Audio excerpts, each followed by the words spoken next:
He It's looks good. like a filmmaker. He looks like Filmmaker. yeah. Okay, so I think we're all set. I'm going to take a little drink right now. Greetings from Chicago. Yeah. It's windy here. You're in Just because of Chicago. the wind. But I'm going to start by saying that I'm the new president of the Eli Steele fan club, because I love these films so much, and I'm sure everybody's, your parents are proud of you, and it must have been a blast working with your father. But as I said earlier, I think the film before this is really the appropriate prequel, if you were to call it one, because it really answered all the questions that I probably had in my head, because I've been drawn to the subject of how to teach my child about race and about her own history. And one of the things I wrote it down. It reminded me of in college. I took a Jewish studies class, and I was introduced to the work of Salo Baron, who had his notion of what was called lachrymose history. And it's what Jewish historians of the 20th century, how they've decried how Jewish history has been told and retold as an endless tale of woe. And that really impressed something upon me, because there's so much more to history than having been persecuted. There was a line, and this is where I'll stop talking. The line in What Killed Michael Brown, which really hit me so hard. I can't hear. I lost the sound. Oh, you did? Yeah, I lost the. How's that now? That's Yeah. better. Okay, That's better. so let me know if could you still hear the sound right now? I can hear it well now. Yes. Okay. It's good. Shelby, when you said, how do you keep good faith in America when you're constantly told you're oppressed? And you said, still, good faith is the energy we need to build a good life. Bad faith is faithlessness, a disbelief in our power to make a life. So we end up giving up even before starting. And it seems to me that is what's become of our country right now, because of this almost proliferation of a new narrative that race is just defined by struggle and by oppression. And why? Any of you can answer?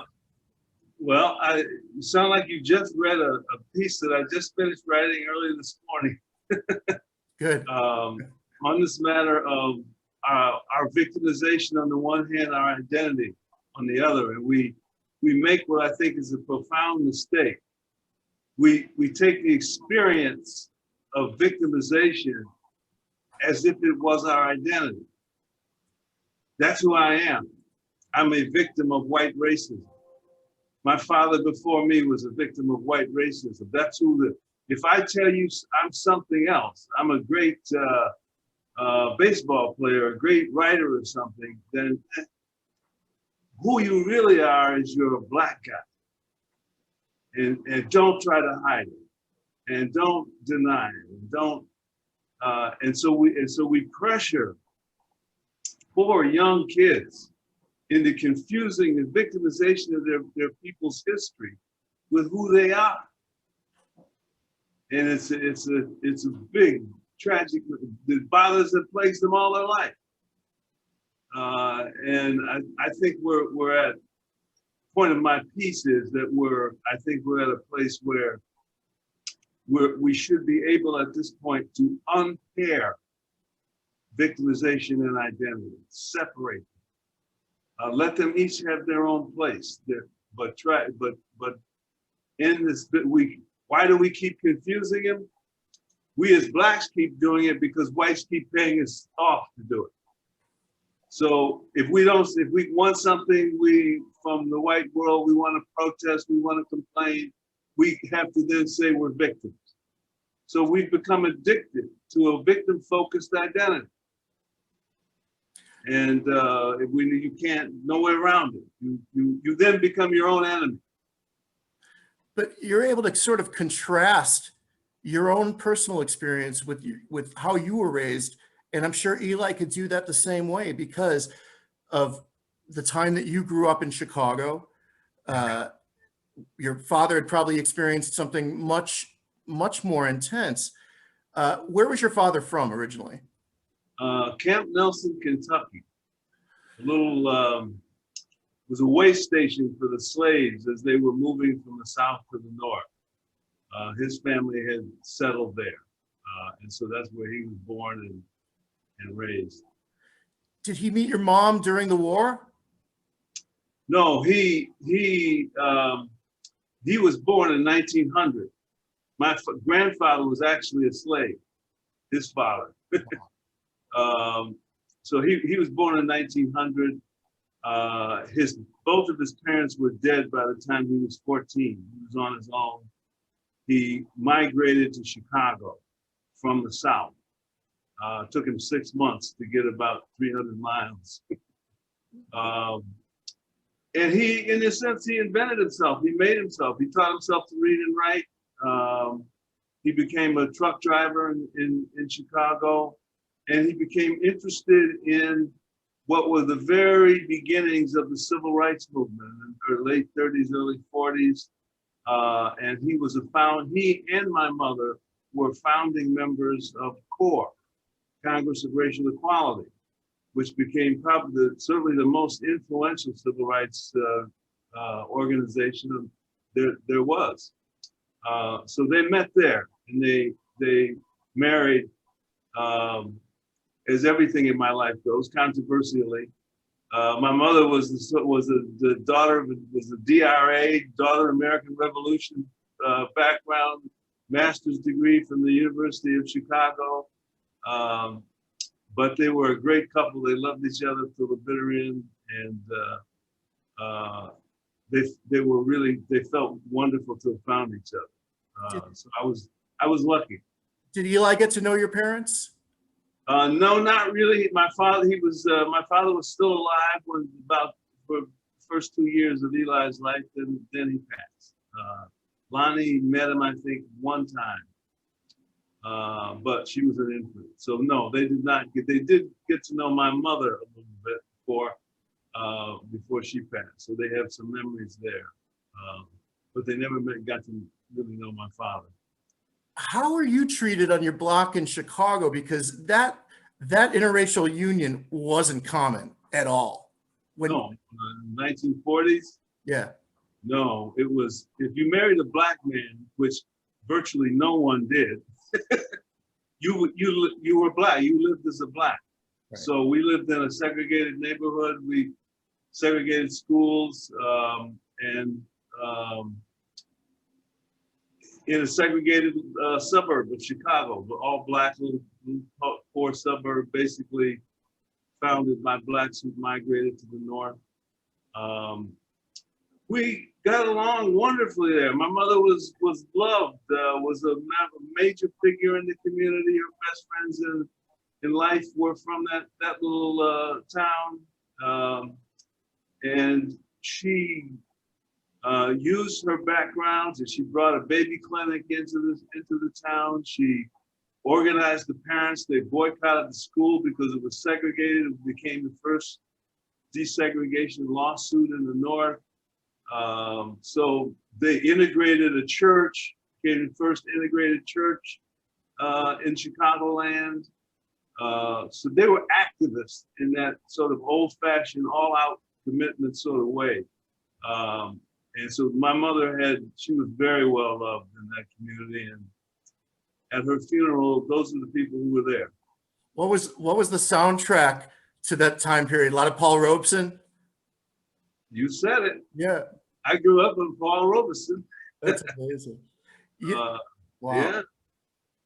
It's funny. I went to high school with, you remember Al Raby? I sure do. His daughter went to high school. She could have been in this film because she looks just like Lonnie. And even when I met him, he had the same complexion as you, a very light-skinned guy.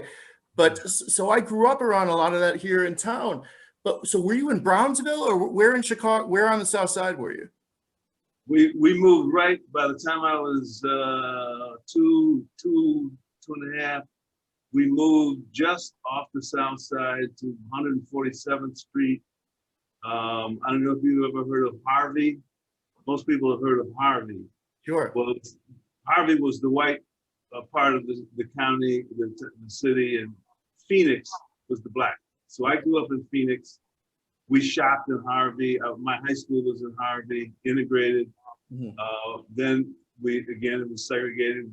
Phoenix was all black, and the Twains didn't meet beyond it. My father went to Bowen High School, and my grandmother, Bowen, they grew up on 90th and Merrill. Okay. In the city. All right. But one of the things that when I was watching Eli's film, I was going to ask, because there's that famous picture from, I don't know if it was with Trayvon Martin, with the picture next to Emmett Till. And I was going to ask, what do you remember about the Emmett Till murder? Because you were probably 6, 7 years old. It must have been something very much talked about. Yeah, I remember it well. I remember like it was yesterday. I had to get a haircut, so I had to walk to the barbershop, all black part of town, and I can remember walking in, and everybody was absolutely. This was usually a raucous place, and a fun place. I walked; it was like utter silence. Nobody was saying anything. And they kept sort of looking over at a table next to a wall. And what were they looking at? And that's when I went over, and the barber said, no, don't you go near them. And that was the now internationally famous picture of Emmett Till beaten to death, and I, on the way out, snuck a look at it, and I got the point. And everybody was, there was a quiet, reverential tone, but there was no conversation really at all. There was no real discussion of it. It was just a sort of quiet wrestling with what this meant and what was going to happen now. And could people really be that evil? Could, that sort of thing. It was psychologically, you knew that something had to start to give. It couldn't, we could not go on as we had in the past. Something had to change. Not long after that came the Montgomery bus boycotts, and then it became really clear. You began to see blacks who were always telling my father and mother, no, you're troublemakers, you're getting us in trouble. You began to see them say, well, maybe we could come to some of your meetings of your group there, and maybe could we do that? And you began to see that the people who had no political bent at all were beginning to say, we got to change this. And you knew it was going to come at that point. It was going to be a big change. Eli, did you have an interest in your father's history growing up? Obviously, it's informed a lot of your creative life in a sense, at least in subject matter. The film part is all you. But what did you ask him growing up? Was it when you started having problems with classmates?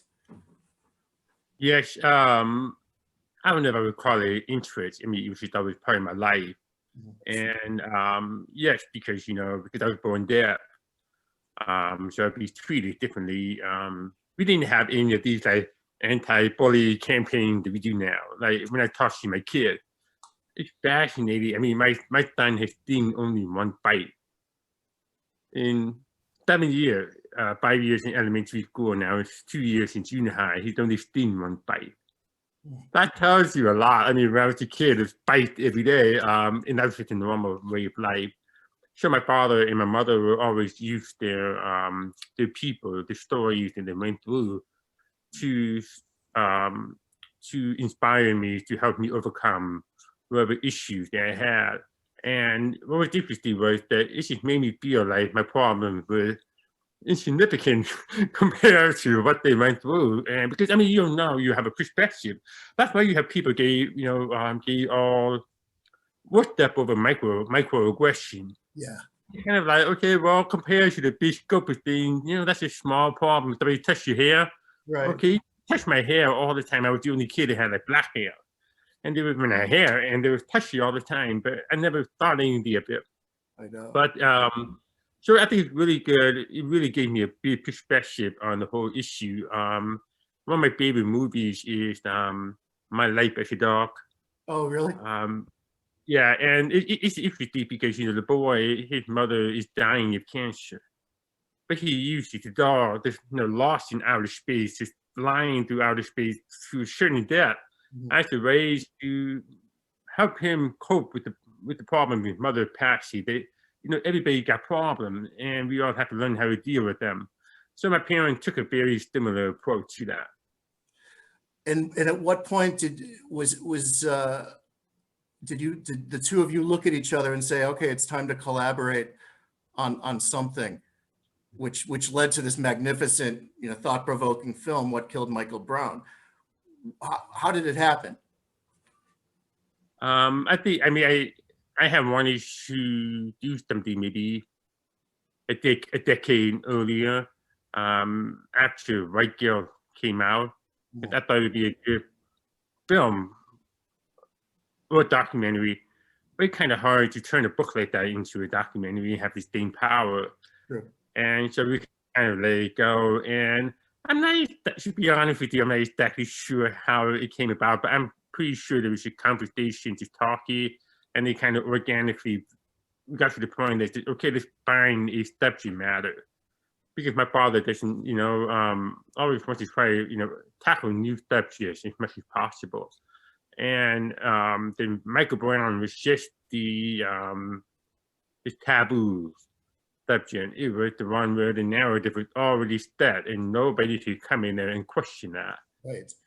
Well, I think the film previous, when Jack is as controversial. And my first question that I'll pose to your father, and then you could answer as well, is one of the first questions you pose is, why is race important nowadays?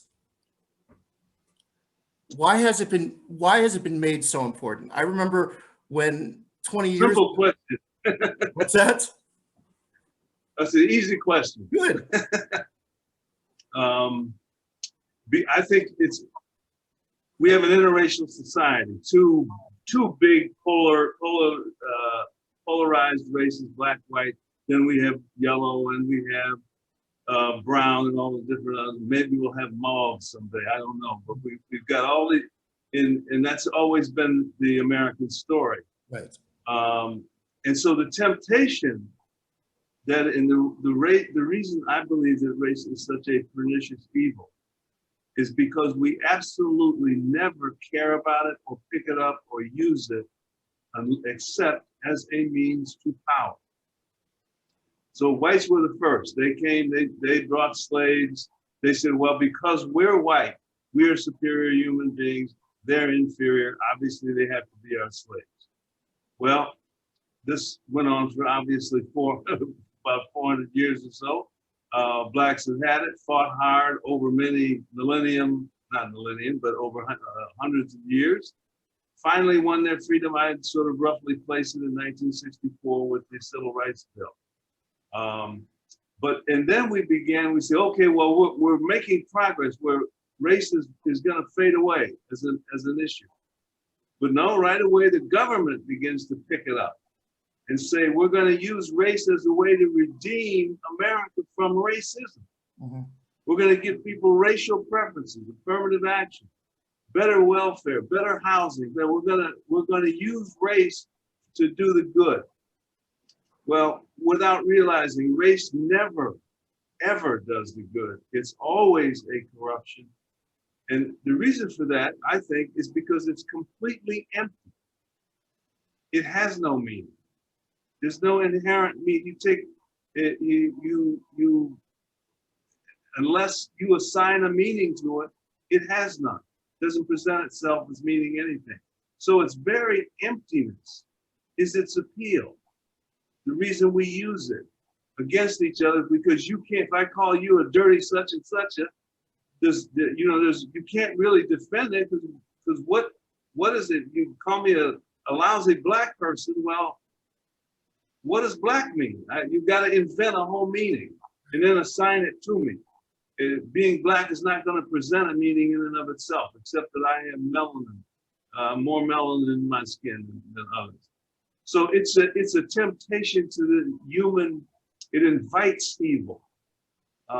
It's why it's so dangerous. That's why it can never be used. We have to be really fanatic, I think, about keeping out of our public life. Well, it's also seems to be coming to be sort of a legal assignation, is seen in Eli's film, where you have to mark off a box. Right after I watched that, I emailed Eli and I said, I know why this is bothering me, and I know why I took such a great interest in your father and all of these things. It's because it reminds me of the Nuremberg laws, in a sense, that we're designating somebody according to their race and persecuting them as such. In this case, it's not for persecution, but there is some kind of persecution going on of those who are not getting in line with this ethos, which, again, I never consider myself political, but I read history and I know what could happen. And I also know that if you put, it's sort of a, how did people become so ignorant of history to know something like this? Mm-hmm. The species that when after the Trayvon Martin with the George Zimmerman trial, that's when white privilege really exploded into the American consciousness. It had been in academia before. So I went to a local white privilege workshop in Santa Monica. And on there they had, it was in a church, and they had blank pieces of paper all across the room. And each one of them would have something like Brown versus the Board of Education, Pledge versus Ferguson, Civil Rights Bill of 1964, and on and on. And at one point they asked everybody in the room, there's about 30 people, to go around and write down like one thing on a line, something, to fill in the details of what happened. The Brown versus Board of Education, you had to fill in all the details. At the most, there were only 1 or 2 lines for each one of them. So the people in the room knew nothing. This is 30 white people who are now in charge of race in America. Right. That organization had grown to be one of the biggest organizations in Southern California. I think that, well, they know the words like Jim Crow, which obviously which has a lot of gravity because of the history. I know that after, I don't know when President Obama said it, but he was referring to, he was talking about filibusters. He said, well, that's another form of Jim Crow.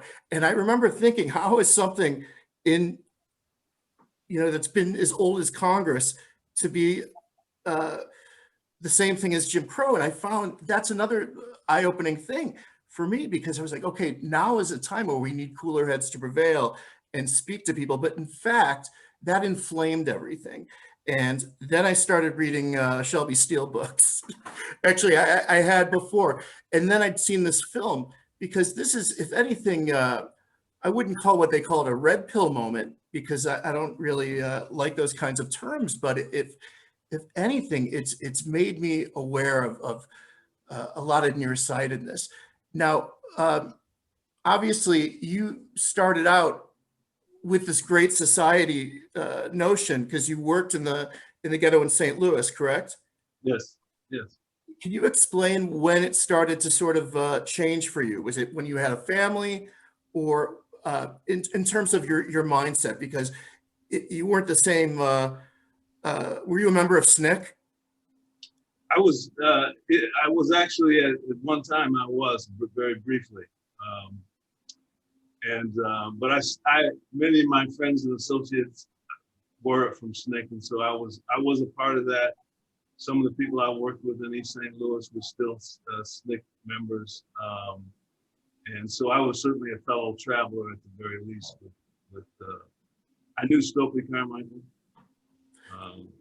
and interesting fellow.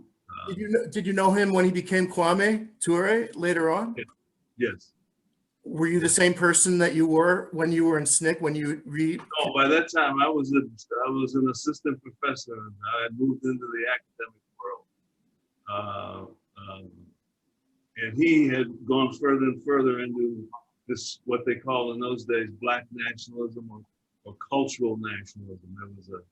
I won't get into that. There was a big, complicated, boring debate between the two groups. But yeah, he was absolutely, a pure delight to talk to. I disagreed with him even about most things. He eventually went to Africa to live and spent the rest of his life in Africa. Died there. When you see what's going on right now, could you have imagined in your wildest dreams that there would be these kinds of protests? Did you see things evolving over the last couple decades to predict something like this would come at you, where race would matter so much? I saw it build up. Let me say this, because I've been thinking about this recently.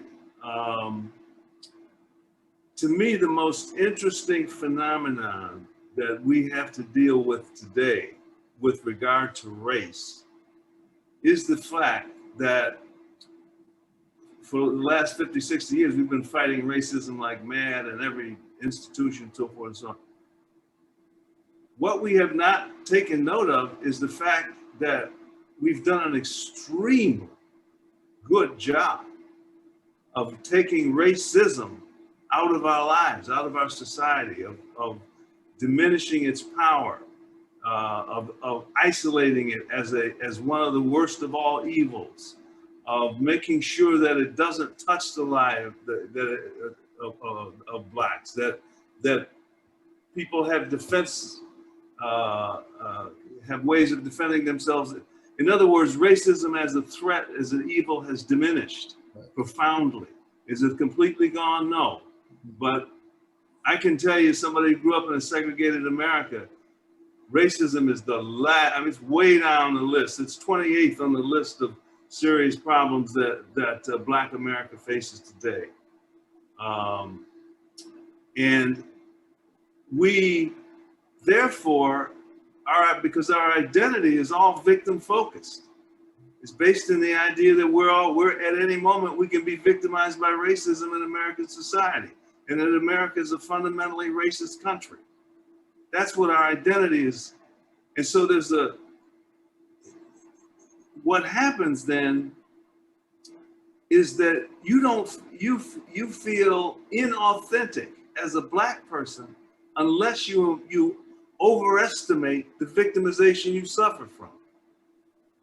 If you have to say, oh my God, racism is I can't walk out of my house without being jeopardized by racism, and my children are still threatened by it.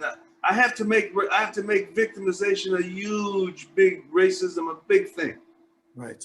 In order to feel that I'm authentically Black. Well, here's what Shelby Steele says. Racism is not your problem anymore. It's not a problem in American life. You are 9 times more likely to run into a racial preference than into racial discrimination. Whites get discriminated more than Black people today.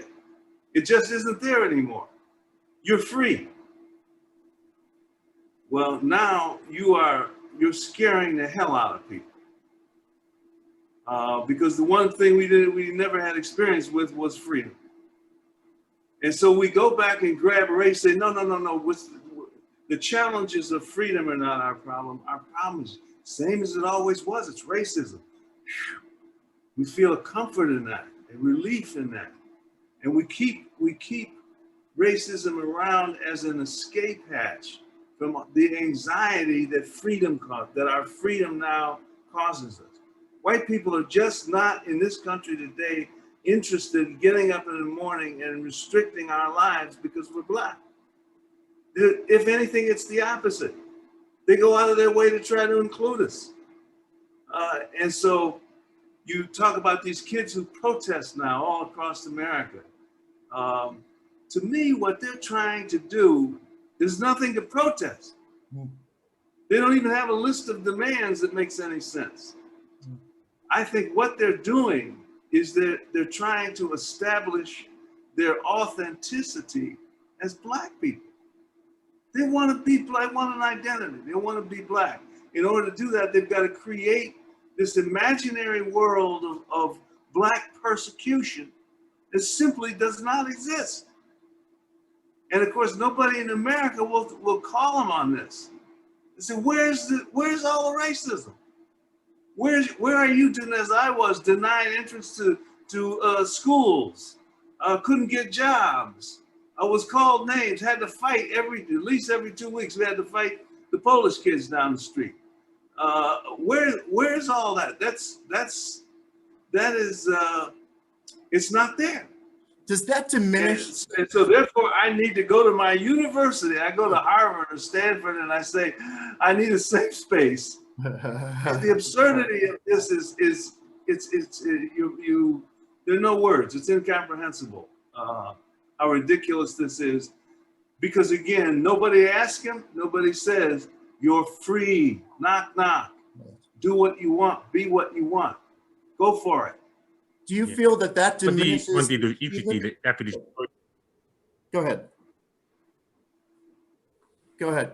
Those days, after the George Floyd, after this tragedy, killing of him, and I live right by all the riots. I mean, all the looting. It was within half a mile of my place. Right. Actually, all the stores right over here are boarded up. But what was very interesting, I'm thinking that, okay, what good did they come out of it? Well, if Black Lives Matters is genuine organization, what are they going to give up? And basically they gave us defund the police. That became a debate. But then as it goes on, after they actually ran, it may have been July or August, the head of Black Lives Matters in LA, Melania Abdullah, releases her list of demands. So I sat with my kids over dinner, we talked about the same subject, domestic politics, and we went through the list of demands. And some of them were like, you must create a new Black student union center and appoint Melania as the head of that. You must give the Cal State University professors, Black professors, a 10% raise. That's just only for Blacks. You must allow something like 500 or unlimited number of kids, Black students to enroll into these schools. And so when we said that part, you must allow them to enroll, but my son just said, but they're not allowing them not to be enrolled. They want them in there. So why are you asking for this demand? Right. You almost behavior as if we're blocking the students from being enrolled. That's not the case. Yeah. So we really look at what the demands are. It's really almost like demand that would be made in the 1940s. You don't need to make them. Then the kicker is, on the bottom of it, on Twitter, I'm probably still up on Twitter, it says, this is not about Mel. Melania, this is not about Mel. Because she basically had to point herself to the power position of all of this. So it's very telling that you have to say, this is not about me. Yes, it is. It's about you. It's about her. But do you think does that diminish? Are they diminishing the heroics of what your generation did, Shelby? The struggle? Does it take away the achievements of let's say a Dr. King or any of the people, even an Al Raby, as I mentioned, the people who really were committed and there was no ambiguity to this, to what they were fighting for, and it was the moral high ground. Right, right. No, I think that the King era of civil rights was a great, great moment in human history, period. A worldwide transformative moment where the human race learned something it didn't know before, had not digested before. After the civil rights movement, where people changed a great nation because of an injustice that was, when I was growing up, racism, segregation was not an injustice. It was normal. It was good manners. But to achieve that realization was a major thing.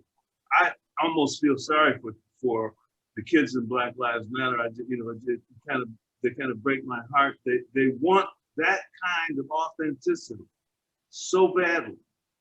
If you were associated, when I mentioned that I grew up in the civil rights movement, boom, that finishes. I'm authentic. I'm the real thing. I was there when. I was at the March on Washington. I was this on that. Well, then you gives me a moral authority that these kids want when they're out burning these cities and so forth. They want that moral authority. The tragedy, of course, is they'll never get it because there's nothing there to fight against.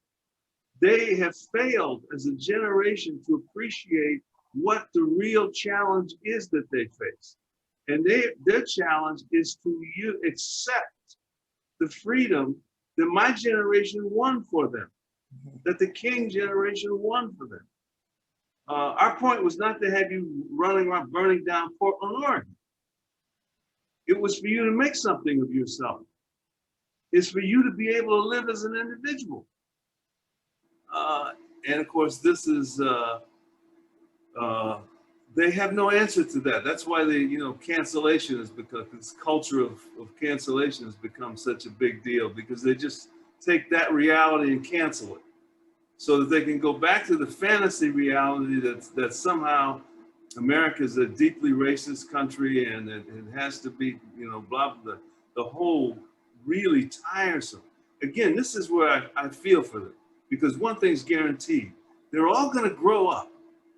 Whether they want to or not, years are going to pass.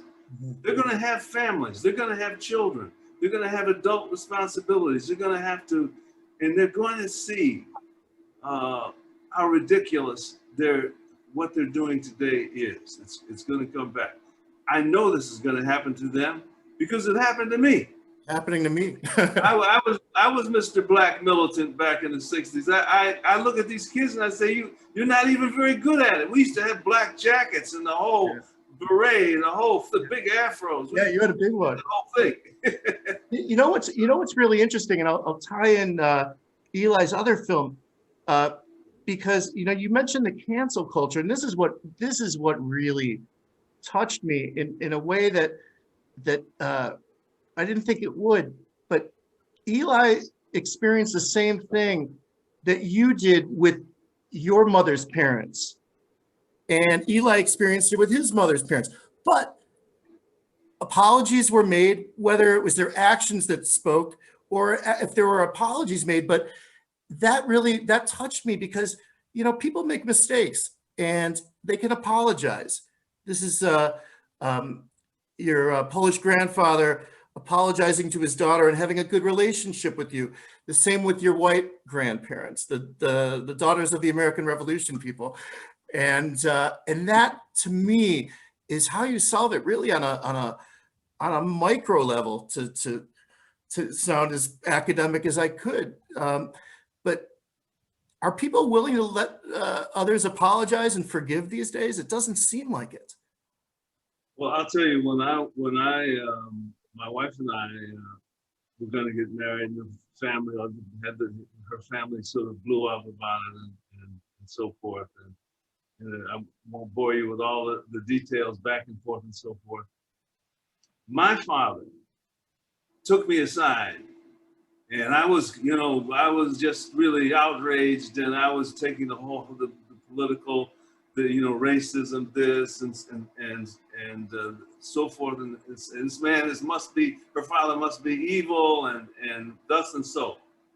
My father sat me down and said, listen, sometimes you can ask too much of people. And you have to understand that.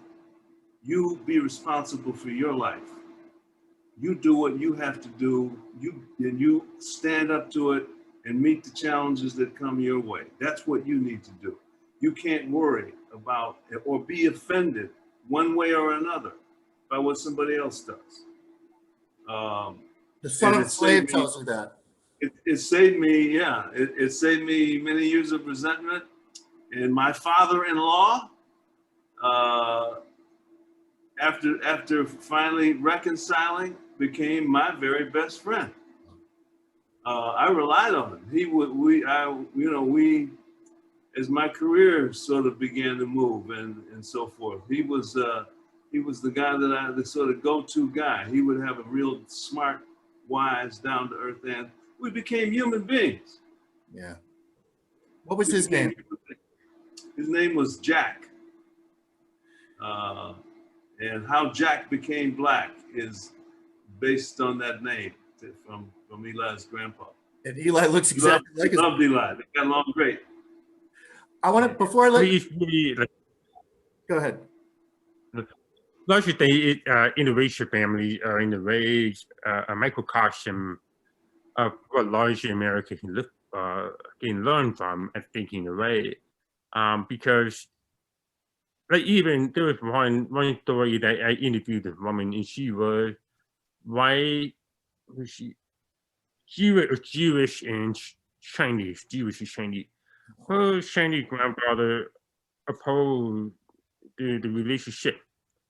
So her to-be husband basically just told her grandfather, let's have lunch once a week at a New York diner. So he was very reluctant, but he agreed. He showed up. The first couple of times were horrible. I mean, there was nothing said. But they started talking. They engaged in argument, big fights over the difference between the two families. But they kept meeting. They got to know each other more and more and more. And now they're inseparable. The point is that you overcome the boundaries, the differences between your culture, between your race, and connecting on the human level. And it always happens. You hear this story over and over. If people give you a chance, it always happens because we have so much more in common as humans that we do differences. And the humanity eventually overweighs the differences. You have to give up the differences. You should still keep them. But you realize you have this much in common and this much in differences. Right. I mean, look, I made a joke the other night to somebody. I said, all the cultural appropriation in my mind is the greatest thing. We wouldn't have George Gershwin or Duke Ellington. This is of all things. Before I let you guys go, I want to just ask about the film making. It's a journey to make a film, and in your case, it was an actual journey where you traveled the country and met with other people with, often conflicting views. But I found that none of the conversations were adversarial, even with Reverend Sharpton, who called you Shelly. Yeah. Was that a pleasant surprise? That, I mean, your reputation precedes you in a lot of situations. So were you nervous that people would be on edge, or vice versa? Well, it's interesting. People do have some preconceptions sometimes, and they'll later on they confess to me that they had a preconception or something, and they were surprised that I wasn't what they thought I would be. This, and usually they think you'll be arrogant and you'll be difficult to deal with, and you'll judge them, and then I relax. I try my very best to have people relax and just talk to them as human beings. And Al Sharpton, I've known for a long time. I interviewed him, as I said, 30 years ago. With the Benson, he was the leader of the whole Bensonhurst incident in New York, and I spent good bit of time with him then. He was, and I was doing a documentary for Frontline, Mhm. eventually called 7 Days in Bensonhurst, and after the Yusuf Hawkins murder in Bensonhurst. Sharpton led that. He's a charming, entertaining, fun, and fascinating human being to talk to. I disagree with him on virtually everything, but that makes it easier. We're more relaxed, and I think he kind of likes to talk to me. He invited me once to go on a speaking tour with him, and we could debate across the. I would travel around to watch that.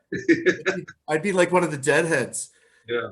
But no, and he looks great. And I would ask him questions about James Brown because I know that he was the He manager. loves to talk about James Brown. James Brown was really his symbolic father and his mentor. Did you know Julius Lester? I met Julius Lester. I met him once, actually. I knew of him before I met him, but I met him one time. He was a little testy, if I remember right. I bet. So as far, were there any, how was the overall collaborative experience, father and son? Was it looked like a good one? You're both civil. We're all talking. It looked like it went so well because you created this wonderful piece of art, and the voiceovers are great, and the musings of the text that I read in the beginning comes from this very powerful voiceover, and over the beautiful drone shots. It was really fantastic. You must have been excited to see the final product.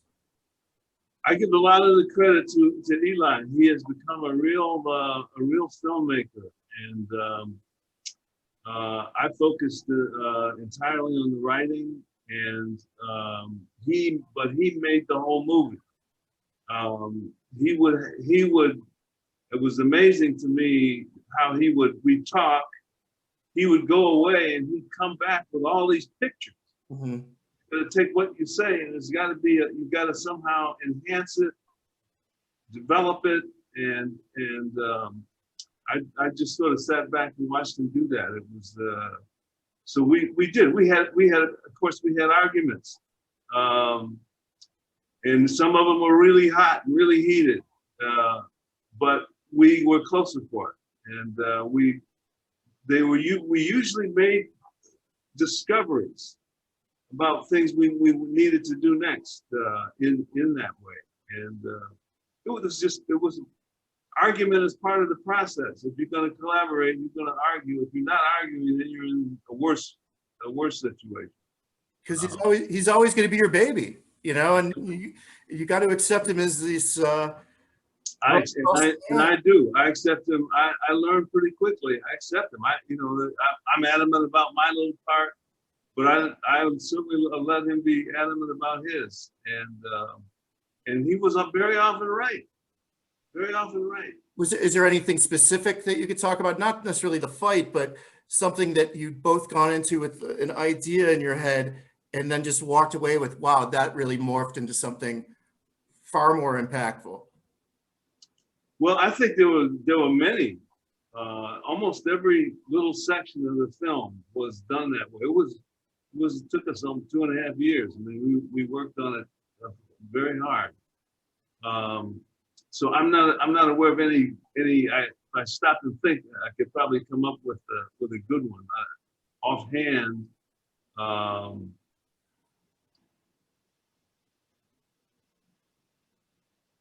Well, I think some of the stuff having to do with Pruitt-Igoe and the whole matter of public housing and how destructive that was, and we got a little stuck there. And I can remember we got in the car and we took a long drive down Martin Luther King Drive, and I remember sort of we weren't fighting, we weren't arguing, we were just trying to absorb this decimated landscape in the middle of this American city with the name Martin Luther King, plastered on every single street corner, mm-hmm. as though you were in a kind of sacred place.